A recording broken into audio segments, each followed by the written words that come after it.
Students, we studied inscribed angle theorem. Using that, we saw two corollaries that angles inscribed in the same arc are congruent. Second corollary is angle inscribed in semicircle is right angle. Then, using this inscribed angle theorem, we proved cyclic quadrilateral theorem. Then we have corollary of cyclic quadrilateral theorem, that exterior angle of cyclic quadrilateral is equal to the angle opposite to its adjacent interior angle. And cyclic quadrilateral theorem is opposite angles of cyclic quadrilateral are supplementary. Then we proved converse of cyclic quadrilateral theorem. Then we saw the properties of intersecting chords. If chords intersect at the interior of the circle, how to get the measure of angle? That measure of angle is equal to half into bracket measure of arc intercepted by that angle plus measure of arc intercepted by its vertically opposite angles, because the vertex of the angle is in the interior of the circle. And if the chords intersect at exterior point, that means the angle formed by this intersection have vertex in the exterior of the circle, then measure of that angle is half into bracket the subtraction of arcs which intersected by these angles.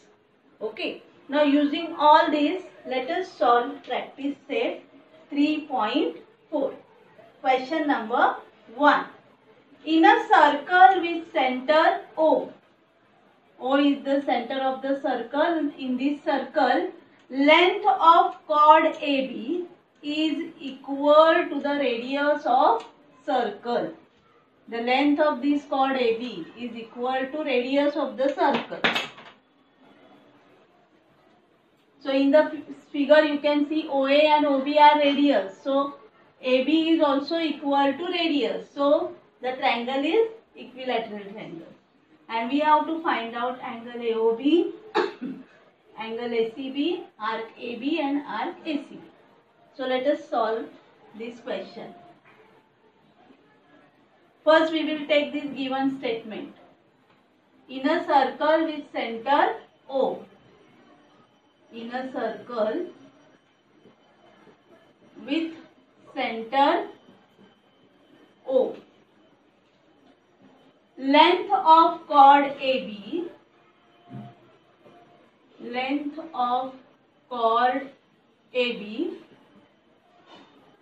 is equal to the radius, is equal to the radius. Therefore, AB is equal to OA and OB are radii of the circle. So AB is equal to OA equal to OB. Here give statement number 1. Therefore, triangle OAB is an equilateral triangle.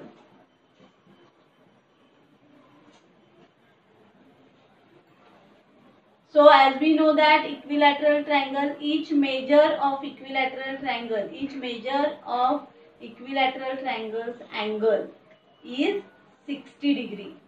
So according to that, first we will get angle AOB is equal to 60 degree. Therefore, angle AOB is equal to 60 degree. Here reason we can write angle of an equilateral triangle.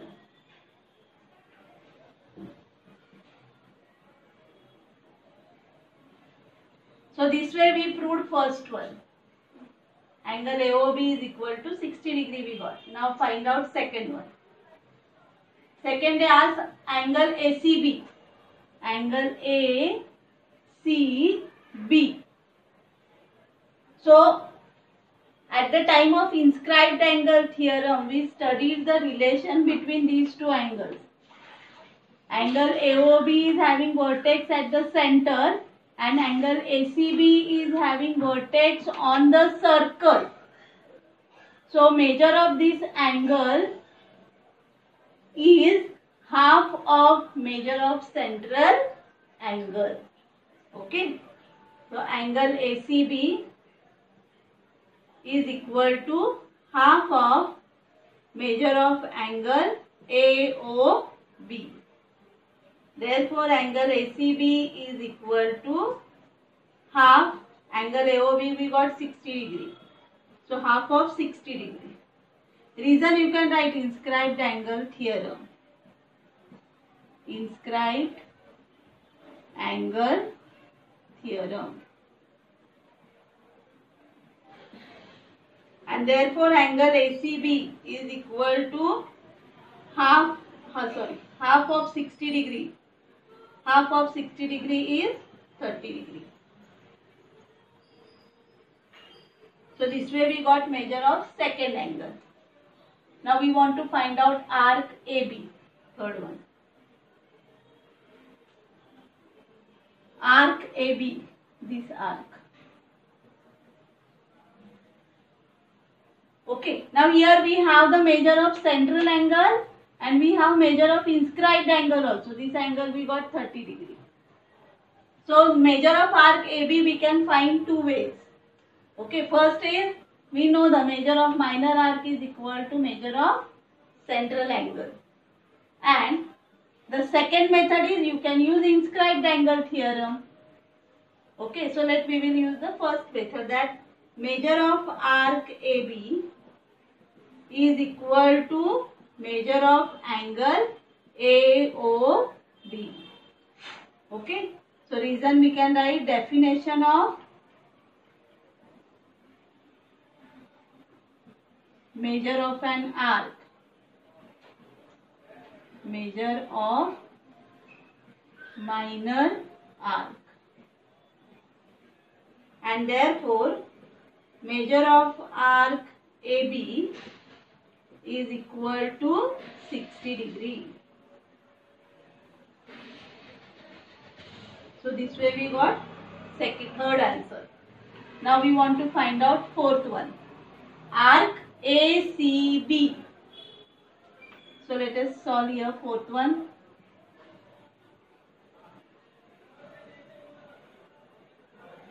Measure of arc ACB.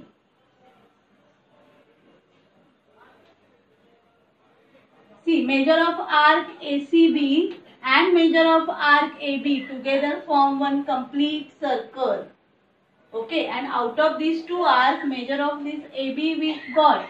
So measure of arc ACB, measure arc, is equal to 360 degree minus measure of arc AB.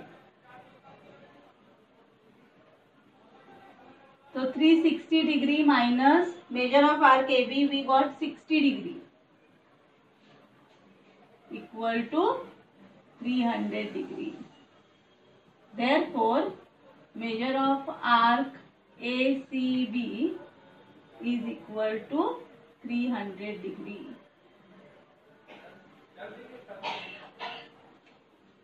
Followed question number 2. Quadrilateral PQRS is cyclic. So quadrilateral PQRS is cyclic. Side PQ congruent to side RQ. These two sides are congruent.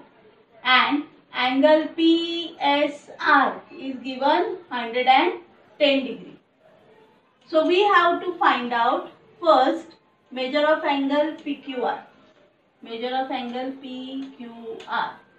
Then we have to find out measure of arc PQR. Measure of arc PQR. And third we have to find out measure of arc QR. And after that last one we have to find measure of angle PRQ. Okay. So let us start solution. First we will take quadrilateral. We will find out first one. Quadrilateral PQRS is cyclic. So we studied cyclic quadrilateral theorem. Opposite angles of cyclic quadrilateral are supplementary. We have to find angle PQR. PQR. Its opposite angle is angle PSR. So therefore angle PQR plus angle PSR is equal to 180 degree.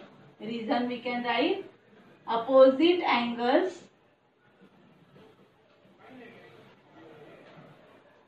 of cyclic quadrilateral.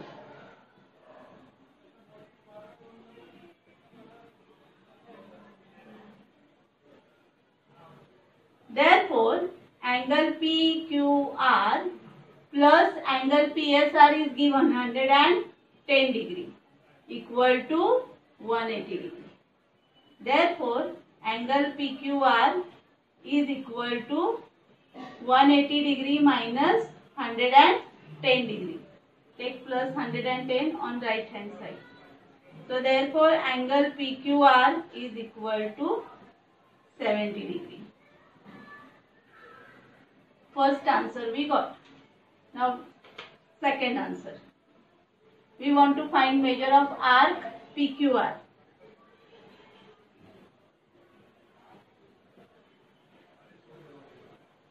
Now observe the question. Arc PQR. See. So in this figure we have to find arc PQR. So this arc PQR is intercepted by angle PSR.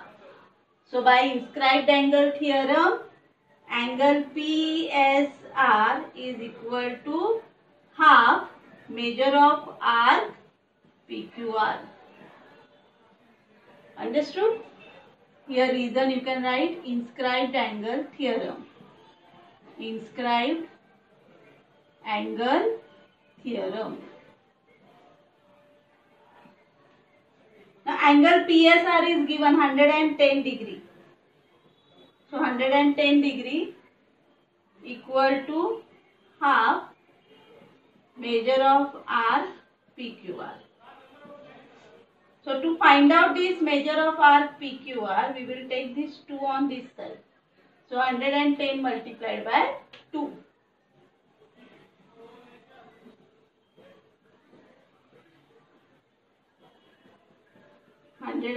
Multiplied by 2. Therefore, measure of arc PQR is equal to 220 degree.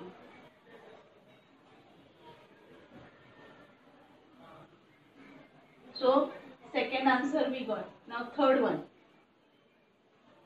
Third, we want to find measure of arc QR. Measure of arc QR. Now, in the question, segment PQ congruent to segment QR. Segment PQ congruent to segment QR. This is given. So we know that we studied the theorem.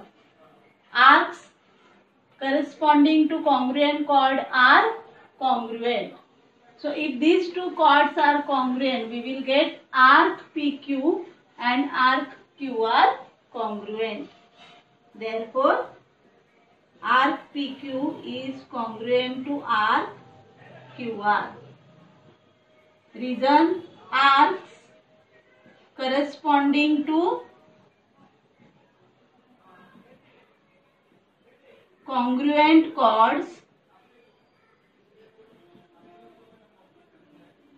of circle.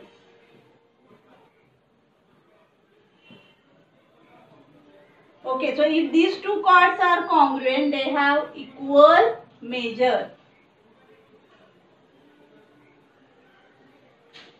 Therefore, measure of arc PQ equal to measure of arc QR. Okay. But if you add these two arcs, PQ plus QR, which arc we will get? Arc PQR. So, measure of arc PQ plus measure of arc QR is equal to measure of arc PQR. For this, give statement number 1. Okay. Now arc PQ and arc QR both are equal. Which arc we have to find out? QR. So instead of arc PQ, we can write QR because both the arcs are equal. Therefore, measure of arc QR plus measure of arc QR is equal to measure of arc PQR we got 220 degree. And why we wrote here instead of PQ QR, reason we can write from 1.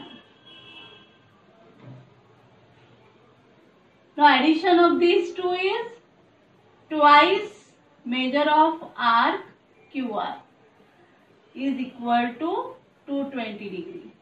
And therefore measure of arc QR is equal to 220 degree divided by 2. Therefore, measure of arc QR is equal to 110 degree. So this way we got third question answer. Now fourth one. Measure of angle PRQ. PRQ. Okay. Now angle PRQ is inscribed angle as its vertex is on the circle at its intercept arc PQ. So by inscribed angle theorem, angle PRQ is equal to half of arc PQ. Arc QR we got 110 degree. So arc PQ is also 110 degree. Measure of arc PQ is equal to 110 degree. Reason we can write from 1 because in first statement we wrote PQ and Q are equal. And angle PRQ we want. PRQ is equal to half of measure of arc PQ. Reason inscribe angle theorem. Therefore, angle PRQ is equal to half into 110 degree. So, angle PRQ is equal to 55. 110 divided by 2. 55 degree. So, this way we solved this question number 2. Followed?